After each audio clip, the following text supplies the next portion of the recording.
जय हिंद साथियों, आज के इस क्लास में आप सभी का बहुत बहुत स्वागत है। तो साथियों, बिहार मद्यनिषेध सिपाही और कक्षपाल की भर्ती के लिए आज हम लोग एक रिवीजन प्रैक्टिस सेट को लेकर आए हैं, जिसमें हम लोग जीके और साइंस को मिलाकर 58 सेलेक्टेड प्रश्नों को कवर करेंगे। ये सब प्रश्न आपको पहले ही ऑलरेडी प्रैक्टिस सेट में करा दिया गया है, तो आप लोग पूरा सेट को लगाइए और 58 क्वेश्चन में से कितने क्वेश्चन बना पाते हैं ये आपको सेशन के लास्ट में कमेंट करके बताना है। और जिनको भी इस एग्ज़ाम के लिए बैच ज्वाइन करना हो, ये व्हाट्सअप नंबर है, इस पर मैसेज करके बता सकते हैं। तो चलिए इसी के साथ आज के सेट को स्टार्ट करते हैं। तो देखिए, आज का पहला क्वेश्चन है, स्वतंत्र भारत के पहले स्वास्थ्य मंत्री कौन थे? चलिए चारों ऑप्शन को ध्यान से पढ़िए और प्रत्येक स्टूडेंट को नीचे लाइव चैट में या फिर कमेंट बॉक्स में अपना अपना आंसर करना है। चलिए बताइए क्वेश्चन नंबर 1 के लिए आंसर, स्वतंत्र भारत के पहले स्वास्थ्य मंत्री कौन थे? वेरी इंपॉर्टेंट क्वेश्चन है, तो याद रखिएगा इस क्वेश्चन का आंसर है राजकुमारी अमृत कौर, स्वतंत्र भारत के पहले स्वास्थ्य मंत्री थे। ठीक है, यहाँ पर आंसर क्या होगा हमारा? चौथा वाला ऑप्शन।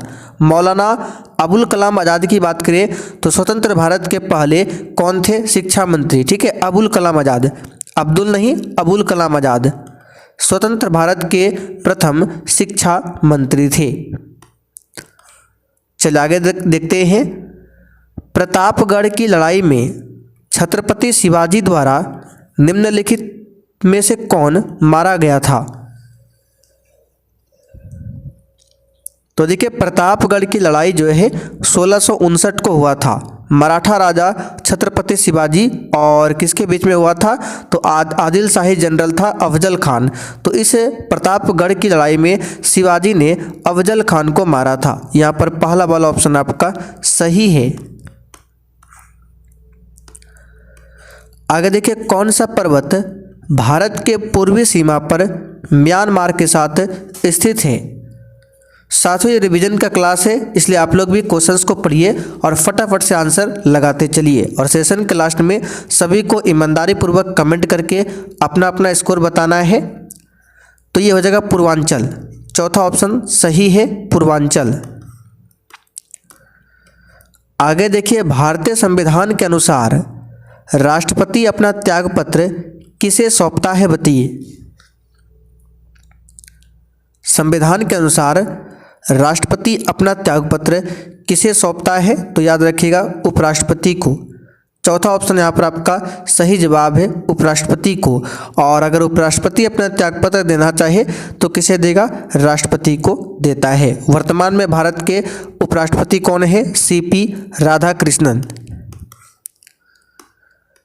आगे देखिए, भारत में चट्टानों को काटकर बनाई गई सबसे पुराने बची हुई बराबर गुफाएं निम्नलिखित में से किस काल की है? अच्छा क्वेश्चन है, बताइए। तो ये जो है मौर्य काल की है, तीसरा वाला ऑप्शन आपका सही है। मौर्य वंश की स्थापना किसने किया था? चंद्रगुप्त मौर्य ने किया था। किसकी सहायता से किया था? तो चाणक्य की सहायता से। चलिए आगे देखते हैं, विधानसभा का सदस्य बनने के लिए न्यूनतम कितनी आयु होना आवश्यक है? बताइए, विधानसभा का सदस्य बनने के लिए न्यूनतम कितनी आयु होना आवश्यक है? तो इसका सही जवाब है 25 वर्ष। ठीक है, 25 वर्ष। और विधान परिषद का सदस्य बनना हो तो उसके लिए न्यूनतम उम्र है 30 वर्ष। दोनों क्वेश्चन को ध्यान रखिएगा। चलिए आगे बढ़ते हैं, भारतीय संविधान के अनुच्छेद 123 के तहत अध्यादेशों को जारी करने की शक्ति निम्नलिखित में से किसके पास है? तो याद कीजिए, हमने आपको बताया था अनुच्छेद 123 के अंतर्गत राष्ट्रपति अध्यादेश को जारी करता है और अनुच्छेद 213 के तहत राज्यपाल अध्यादेश को जारी करता है। तो यहाँ पर आंसर क्या होगा? फर्स्ट ऑप्शन राष्ट्रपति। आगे देखिए, बुग्याल हिमालय की ढलानों में ऊंचाई वाले घास के मैदान और चारागाह है। यह अधिकतर किस राज्य में पाए जाते हैं? बुग्याल क्या है? तो ये घास का मैदान और चारागाह है। ये कहाँ है? हिमालय की ढलानों में। तो ये किस राज्य में पाए जाते हैं? सही जवाब है ऑप्शन में से हो जाएगा उत्तराखंड। ठीक है, अधिकतर किस राज्य में पाए जाते हैं? उत्तराखंड में। चौथा ऑप्शन राइट है। चलिए आगे देखिए, निम्नलिखित में से किस राजा के शासनकाल के दौरान चीनी यात्री ह्वेनसांग भारत आया था? बिल्कुल एग्जाम में छपने वाला क्वेश्चन है। तो चीनी यात्री ह्वेनसांग राजा हर्षवर्धन के समय में भारत आया था। यहाँ पर फर्स्ट ऑप्शन आपका सही जवाब है। ह्वेनसांग की पुस्तक याद रखिएगा, CU की। किसकी पुस्तक है? तो ह्वेनसांग की पुस्तक है CU की। चलिए आगे देखते हैं, निम्नलिखित में से किस राज्य में कोलेरू झील स्थित है? तो साथियों कोलेरू झील आंध्र प्रदेश में स्थित है। कहाँ पर है? आंध्र प्रदेश में। चौथा ऑप्शन आपका सही जवाब है। भारत 28 राज्यों और संघ शासित प्रदेशों के साथ एक संघीय गणराज्य है। यानी कि भारत जो है 28 राज्यों और कितने संघ शासित प्रदेशों के साथ एक संघीय गणराज्य है? तो याद रखिएगा, भारत में वर्तमान में 8 संघ शासित प्रदेश है। कौन कौन है? अंडमान और निकोबार द्वीप समूह है, दूसरा चंडीगढ़, तीसरा दादरा और नगर हवेली और दमन द्वीप, चौथा दिल्ली, पांचवा लद्दाख, छठा लक्षद्वीप, सातवां जम्मू कश्मीर और आठवां पुदुचेरी। 8 केंद्र शासित प्रदेश है। भारत के संविधान के अनुसार 2020 से पहले एंग्लो इंडियन समुदाय के कितने सदस्यों को राष्ट्रपति द्वारा लोकसभा में नामित किया जा सकता था? देखिए, जो भी साथी रेगुलर क्लास कर रहे हैं बिल्कुल आराम से ये सब प्रश्न का आंसर कर सकते हैं, क्योंकि ये सब प्रश्न ऑलरेडी प्रैक्टिस सेट में आपका हो चुका है। तो 2 सदस्यों को नामित कर सकता था राष्ट्रपति लोकसभा में 2020 से पहले, लेकिन वर्तमान में लोकसभा में एक भी सदस्य को राष्ट्रपति मनोनीत नहीं कर सकता है। राष्ट्रपति जो है केवल राज्यसभा में 12 सदस्यों को मनोनीत करता है। निम्नलिखित में से कौन सी पर्वत श्रृंखला दुनिया की सबसे ऊंची चोटी K2 का घर है? बताइए। तो यह है पूर्वी काराकोरम रेंज। दूसरा ऑप्शन सही है। ठीक है। अच्छा, दुनिया की सबसे ऊंची चोटी क्या है? माउंट एवरेस्ट दुनिया की सबसे ऊंची चोटी है, ध्यान रखिएगा। ठीक है। अगला क्वेश्चन देखिए, मार्मुगाओ पोर्ट कहाँ पर स्थित है? बताइए। मार्मुगाओ पोर्ट ये कहाँ पर स्थित है? तो साथियों मार्मुगाओ पोर्ट जो है ये गोवा में है। कहाँ पर है? गोवा में। चौथा ऑप्शन सही है।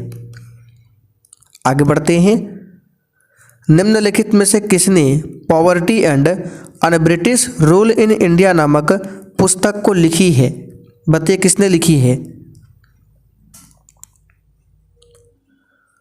तो सिंपल सा क्वेश्चन है, दादा भाई नौरोजी ने लिखा है। दादा भाई नौरोजी को भारत का वृद्ध पुरुष कहा जाता है। इन्होंने ही धन निष्कासन का सिद्धांत दिया था। निम्नलिखित में से कौन सा 23.5 डिग्री नॉर्थ भारत को लगभग 2 हिस्सों में बांटता है? तो 23.5 डिग्री नॉर्थ ये कौन सी रेखा है? तो ये कर्क रेखा है, जो भारत के बीचों बीच से होकर 8 राज्यों से होकर गुजरता है। ये आप सभी जानते हैं, कितने राज्यों से होकर? 8 राज्यों से होकर गुजरता है कर्क रेखा। भारतीय संविधान के अनुच्छेद 243 भी के अनुसार नगर पालिका का सदस्य बनने के लिए न्यूनतम आवश्यक आयु क्या है? तो साथियों ये है 21 वर्ष। कितना है? 21 वर्ष। निम्नलिखित में से कौन सा राज्य भारत का सबसे बड़ा जूट उत्पादक राज्य है? बताइए। तो पश्चिम बंगाल भारत का सबसे बड़ा जूट उत्पादक राज्य है, ध्यान रखिएगा। निम्नलिखित में से झारखंड के सिंहभूम जिला के जादूगोड़ा में किसकी महत्वपूर्ण खान है? फटाफट से आंसर लगाते चलिए। यूरेनियम की खान है। यूरेनियम को आशा धातु के नाम से भी जाना जाता है। आशा धातु पूछे तो यूरेनियम को कहा जाता है। चलिए आगे देखिए, निम्नलिखित में से कौन सा शब्द भारतीय संविधान के 42वें संशोधन द्वारा प्रस्तावना में शामिल किया गया था? देखिए, ये जो 42वां संशोधन है इसको मिनी कॉन्स्टिट्यूशन, हिंदी में बोले तो लघु संविधान माना जाता है, क्योंकि इस संशोधन के तहत संविधान में बहुत सारी चीज़ों को ऐड किया गया था। तो 42वां संशोधन जो प्रस्तावना में हुआ था 1976 में हुआ था। इसी के तहत प्रस्तावना में 3 नए शब्दों को जोड़ा गया था, समाजवादी, धर्मनिरपेक्ष और अखंडता। तो ऑप्शन में देखिए यहाँ पर अखंडता दिया हुआ है। और प्रस्तावना में अभी तक केवल एक बार ही संशोधन किया गया है, वो है 42वां संशोधन, ध्यान रखिएगा। अच्छा, संविधान में पहली बार संशोधन कब हुआ था? तो 1951 में हुआ था पहली बार संशोधन। इसी के तहत संविधान में 9वीं अनुसूची को जोड़ा गया था, जो कि भूमि सुधार से संबंधित है। आगे देखिए, निम्नलिखित में से किसे आदरपूर्वक भारत का वयोवृद्ध पुरुष कहा जाता है? अभी जस्ट हमने आपको बताया, भारत का वृद्ध पुरुष दादा भाई नौरोजी को कहा जाता है। यहाँ पर फर्स्ट ऑप्शन आपका सही जवाब है, ध्यान रखिएगा। चलिए आगे बढ़ते, क्वेश्चन नंबर 22। अल्ट्रासोनिक ध्वनियाँ वे ध्वनियाँ होती है जो आवृत्तियाँ होती है, बताइए किससे अधिक? अल्ट्रासोनिक तो 20 किलो हर्ट्ज से अधिक, यानी 20,000 से अधिक, ठीक है। तो देखिए, जो ध्वनि 20 किलो हर्ट्ज, इसका मतलब होता है किलो का मतलब 1000, ठीक है, के का मतलब 1000, तो 20,000 हर्ट्ज से अधिक की ध्वनि को अल्ट्रासोनिक में रखा जाता है, ठीक है। और 20 हर्ट्ज से कम की ध्वनि को किस में रखा जाता है? तो इंफ्रासोनिक, यानी इसको बोलता है अवश्रव्य, इसको बोलता है प्राश्रव्य। और 20 से लेकर 20,000 हर्ट्ज के बीच की जो ध्वनि होती है उसी को हम लोग सुन सकते हैं, उसको बोला जाता है श्रव्य ध्वनि। क्या बोला जाता है? श्रव्य ध्वनि। तो 20 किलो हर्ट्ज से अधिक को बोला जाएगा प्राश्रव्य, इंग्लिश में अल्ट्रासोनिक। 20 हर्ट्ज से नीचे को बोला जाएगा इंफ्रासोनिक, ठीक है, यानी कि अपश्रव्य। क्या बोला जाता है? अपश्रव्य। जरा दूरदर्शिता को सही करने के लिए आमतौर पर किस प्रकार के लेंस का इस्तेमाल किया जाता है, बताइए?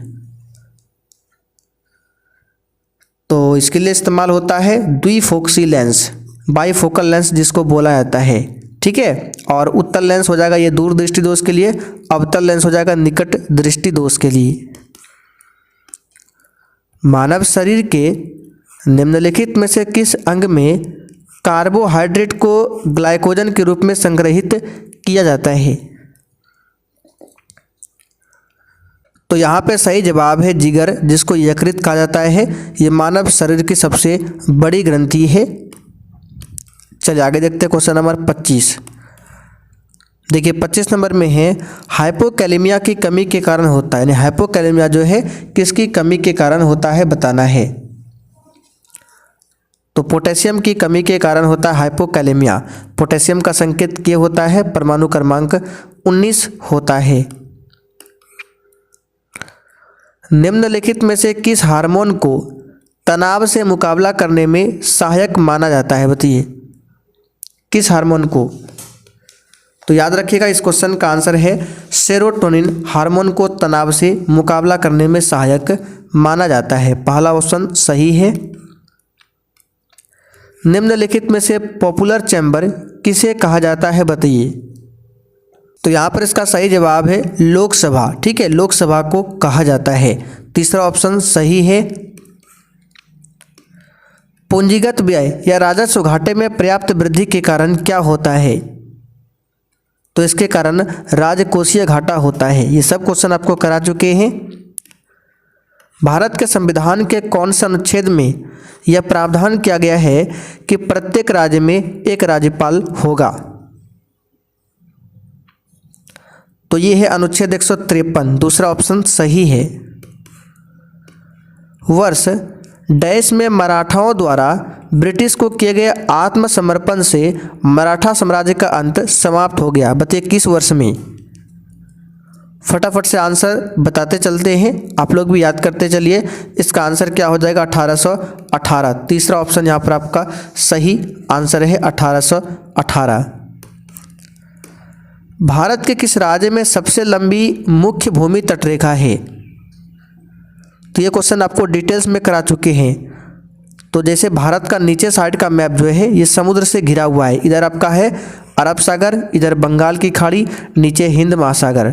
तो इधर से 5 राज्य है, गुजरात से लेकर नीचे तक, ठीक है, केरल तक, और यहाँ तमिलनाडु से स्टार्ट होकर इधर 4 राज्य है। तो 5 और 4 राज्य, टोटल 9 राज्य समुद्र के किनारे लगते हैं। तो इसमें से सबसे लंबा जो राज्य है जो समुद्र से सटा हुआ है ये है गुजरात। पहला वाला ऑप्शन आपका सही जवाब है। ऊपर से गुजरात, महाराष्ट्र, गोवा, कर्नाटक, केरल और इधर से फिर तमिलनाडु। द्वितीय विश्व युद्ध के दौरान कोहिमा और इम्फाल की लड़ाई किस वर्ष में लड़ी गई थी? बताइए। द्वितीय विश्व युद्ध की शुरुआत 1939 में होती है और समाप्ति 1945 में। तो ये लड़ा गया था 1944 में, ठीक है। कब लड़ा गया था? 1944 में, जो कि चौथा ऑप्शन में दिया हुआ है। लोकसभा और राज्यसभा की संयुक्त बैठक की अध्यक्षता कौन करता है? ये सब क्वेश्चन सिंपल है, कई बार करा चुके हैं। लोकसभा के अध्यक्ष करते हैं। संयुक्त बैठक के बारे में 108 में बताया गया है। संयुक्त बैठक को राष्ट्रपति बुलाता है। भारत के संविधान के किस अनुच्छेद के तहत राष्ट्रपति द्वारा एंग्लो इंडियन समुदाय के सदस्यों को लोकसभा में नामित किया जा सकता था? तो पहले ही बता चुके, 2020 से पहले नामित करता था राष्ट्रपति, लेकिन अब यह प्रावधान खत्म कर दिया गया है। तो किस आर्टिकल के तहत क्या करता था ये आपको बताना है। तो 331 के तहत। वर्ष डैश में बर्मा स्वतंत्र संप्रभु गणराज्य बन गया था? बताइए किस वर्ष में?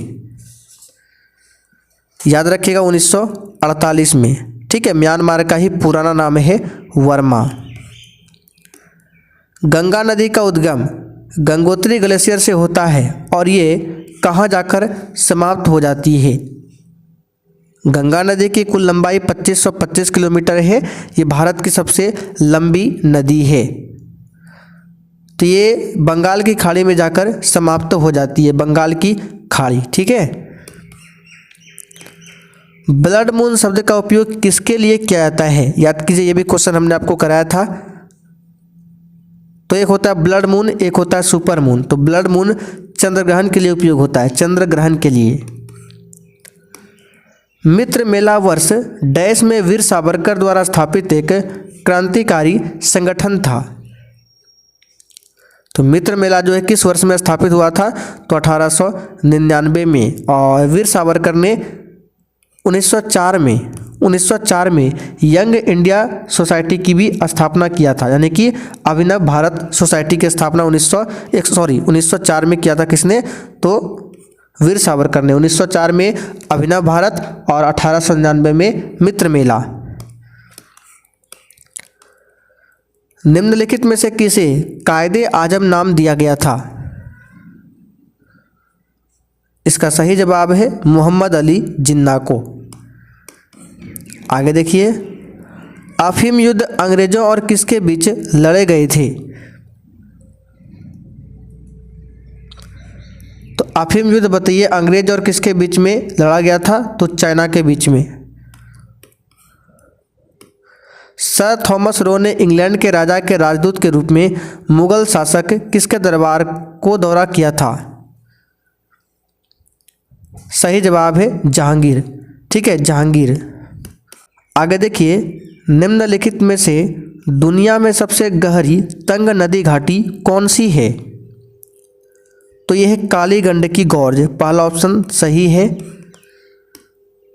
निम्नलिखित में से पाकिस्तान की सबसे लंबी नदी कौन सी है जो मानसरोवर झील से निकलती है? तो यह है सिंधु नदी, ठीक है, सिंधु नदी। उस एकमात्र धातु का नाम बताएं जो जीवाणु रोधी होती है? बताइए। तो यह है ताम्र, यानी कि कॉपर, ठीक है। क्या हो जाएगा? कॉपर। यहाँ पर तीसरा ऑप्शन सही है। निम्नलिखित में से कौन सी आहर नलिका है? बताइए, इसमें से कौन सी आहार नलिका है? तो सही जवाब है ग्रास नली, जिसको ईसोफेगस बोला जाता है, ये आहार नलिका है। वायुमंडल के उच्च स्तर ओजोन ऑक्सीजन अणुओं पर आधारित डैश का एक उत्पाद है। तो ओजोन किससे रक्षा करता है? यूवी रेडिएशन से। दूसरा ऑप्शन यहाँ पर आपका सही जवाब है यूवी रेडिएशन। ठीक है। निम्नलिखित में से किस वैज्ञानिक ने केवलर का आविष्कार किया था? बताइए। तो ये क्या था? स्टेफनी लुइस कोयलेक ने केवलर का आविष्कार किया था। कांच में हरा रंग हटाने के लिए निम्नलिखित में से किस पदार्थ का प्रयोग किया जाता है? तो मैग्नीज डाइऑक्साइड का। आगे देखिए, स्केडियम के कितने समस्थानिक होते हैं? बताइए। तो साथियों, स्केडियम के कितने समस्थानिक होते हैं? तो 13 समस्थानिक होते हैं स्केडियम के। चौथा ऑप्शन सही है। जर्कोनियम का परमाणु द्रव्यमान कितना होता है? बताइए। जर्कोनियम का परमाणु द्रव्यमान याद रखिएगा, जर्कोनियम का परमाणु द्रव्यमान कितना होता है? तो ये लगभग होता है 91.22। जर्कोनियम का संकेत क्या होता है? Zr। परमाणु संख्या होता है 40। क्या होता है?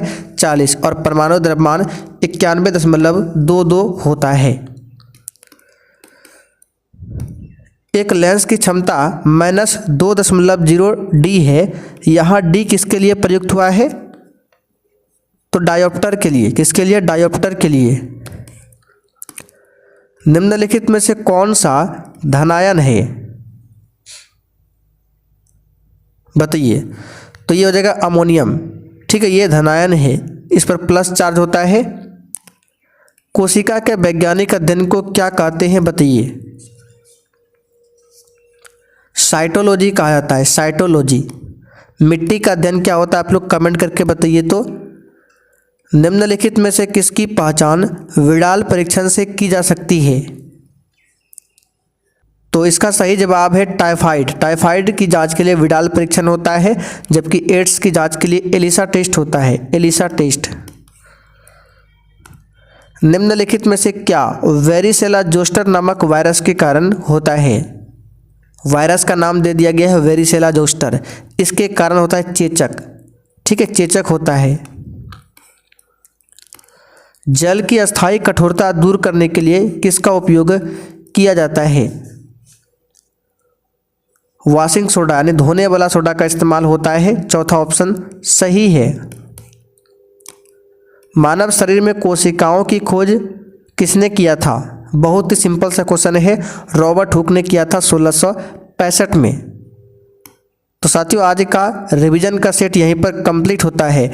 अब जिनको भी इस एग्ज़ाम के लिए बैच को ज्वाइन करना है, बैच में आपको क्लास का notes, one liner GK, special Bihar GK GS का नोट्स और पिछले 10-12 साल का क्वेश्चन बैंक सब कुछ दिया जाएगा। ये व्हाट्सएप नंबर है, इस पर मैसेज करके आप लोग बता सकते हैं।